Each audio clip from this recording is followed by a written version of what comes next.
कहते हैं कि आदमी जहर से नहीं मरता और टेंशन से मर जाता है। बहुत पुराने समय की बात है। एक बार एक राजा राज्य का भ्रमण कर रहा था। हाथी की सवारी थी। हाथी ताकत के नशे में चूर था। हाथी ने ध्यान नहीं दिया और हाथी की सूंड से एक मस्त मौला फकीर का कटोरा गिर गया। फकीर को बड़ा गुस्सा आया। उसने कहा, रुक मैं बताता हूँ, और हाथी का पूंछ पकड़ लिया।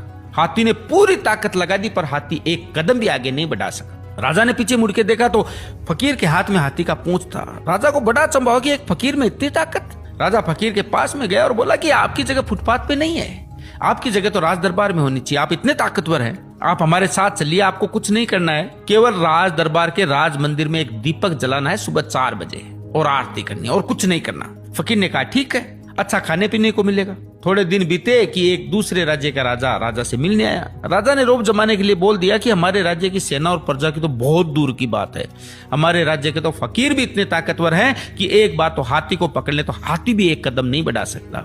राजा ने कहा, भाई हमें तो दिखाओ तब माने। राजा ने कहा, ठीक है। राजा ने फकीर को बुलाया और कहा, बात का सवाल है, ध्यान रखना, आज अपनी ताकत दिखाओ। फकीर ने कहा, ठीक है, हाथी को बुलाओ। फकीर ने हाथी का पूंछ पकड़ा, मगर अब की बार पासा पलट चुका था। हाथी फकीर को घसीटते हुए ले गया। राजा को बड़ा अचंभा हुआ और फकीर से बोला कि जब फुटपाथ पे रहते थे, रूखा सूखा खाते थे, तब भी तुम्हें इतनी ताकत थी। अब तो तुम राज दरबार में रहते हो, 56 प्रकार के भोजन करते हो, फिर ताकत कहाँ गई? फकीर जोर से हंसा और बोला, ताकत को टेंशन खा गई। पहले मेरे कोई टेंशन नहीं थी, कब उठना है, कब जागना है, कब सोना है। अब रात को सोता हूँ तो टेंशन लेके सोता हूँ कि सुबह 4 बजे उठना है, दीपक जलाना है, आरती करनी है। टेंशन मेरी ताकत को खा गई।